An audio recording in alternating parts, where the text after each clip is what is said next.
дар мавҷ барномаи иттилоотии хабар.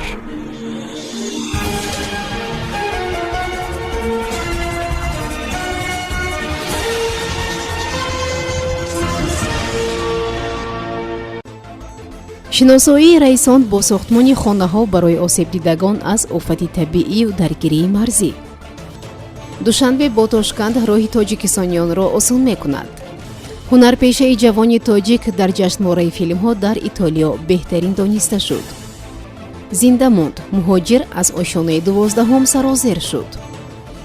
олимон ҷаҳонро аз хатари COVID-26 ва COVID-32 ҳушдор медиҳанд. даргирии марзии охири моҳи апрел бо ҷумҳурии Қирғизистон ва офатҳои табиӣ аввали моҳи май дар ҷумҳурии Тоҷикистон дар баробари талафоти ҷонӣ талафоти зиёди моддӣ гузошт. аз ҷумла даҳҳо манзили истиқоматӣ дар шаҳру навоҳии вилоятҳои Суғду Хатлон хароб шуданд.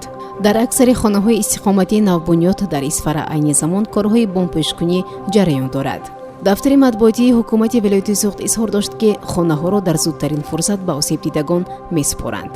манбаъ афзуд ки барои зарардидагон хонаҳои нав бо тамоми ҷиҳози зарурӣ таъмин карда мешаванд. барои осебдидагон аз офати табиӣ дар ноҳияи Абдурахмони Ҷомеи вилояти Хатлон низ хонасозӣ тариқи ҳашар идома дорад.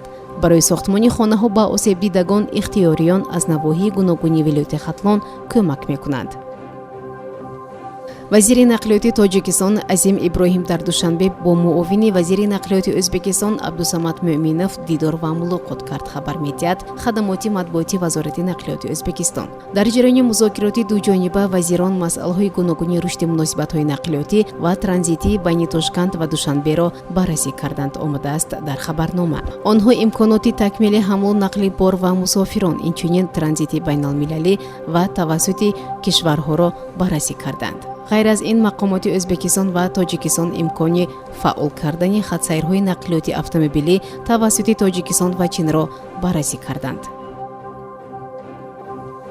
ҳунарпешаи боистеъдоди тоҷик Рафуат Шоазимова бо нақшофарӣ дар филми «Провинциальные мечтатели» яъне хаёлпарастҳои музофотӣ дар ҷашнвораи Итолиё беҳтарин шуд. таври ҳунарпеша ба Спутник Тоҷикистон гуфт пирӯзӣ дар ҷашнвораи бузурги байналмилалии Асти филм фестивал дар шаҳри Асти барои ӯ хурсандии ғайри чашмдошт буд. ҳама дар офаридани нақш ба ман кӯмак карданд ва ин пирӯзии умумии мост. ман шодам ки филми тоҷикӣ дар Итолиё ватани коргардонҳои барҷаста муаррифӣ шуд. ман ин пирӯзиро мисли Золушка дарёфтам ки ба бал мерасаду шоҳзодаро мебинад, гуфт ҳунарпешаи тоҷик. ба гуфтаи ӯ ин пирӯзӣ ангезаи пешрафт ва рушд кардан аст. коргардони филм бародари ҳунарпеша Руми Шоазимов дар саҳифаи шахсии худ дар фейсбук низ ин хушхабарро шарҳ додааст.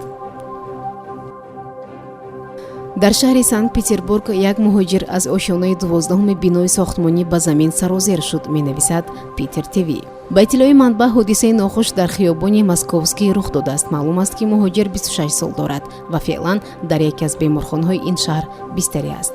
манбаъ ҳуввияти муҳоҷирро ифшо накардааст ва ҳоло маълум нест ки ин муҳоҷир аз Тоҷикистон аст ва ё дигар давлат. гуфта мешавад муҳоҷирро аз ҷои ҳодиса бо ҷароҳатҳои шадид аз ҷумла шикасти устухони дасту пой, сахт зарб хӯрдани мағзи сар ва дигар ҷароҳатҳо ба бемористон интиқол доданд ва ҳоло ӯ дар шӯъбаи эҳёгарӣ қарор дорад. манбаъ меафзояд феълан нисбати ин ҳодиса тафтишот идома дорад. инсоният метавонад ба бемориҳои COVID-26 ва COVID-32 дучор ояд. хабар медиҳад NBC News бо истинод ба Питер Ҳотес, олими амрикоӣ ва яке аз мутахассисони коронавирус ва бемориҳои сироятӣ дар Амрико. ба гуфти ӯ ин вазъ дар сурате инкишоф хоҳад ёфт ки пайдоиши COVID-19 ҳамаҷониба омӯхта нашавад. ӯ таъкид кард ки вирусологҳо ва эпидемиологҳо бояд барои таҳқиқи сабабҳои хуруҷи коронавирус ба шаҳри Ухан, ки дар он ҷо эпидемия сар шудааст, фиристода шаванд. танҳо дар он ҷо олимон метавонанд маълумот ва намунаҳои заруриро ҷамъоварӣ кунанд. ҳотес афзуд ки бидуни ҳамкорӣ бо Пекин гирифтани маълумот дар бораи пайдоиши коронавирус мушкил хоҳад буд. сомиёни азиз, ин буд барномаи иттилоотии хабар. то барномаи дигар шоди пирӯз бошед. хайр. барномаи иттилоотии хабар аз рӯйдодҳои Тоҷикистон, минтақа ва ҷаҳон огоҳ бош.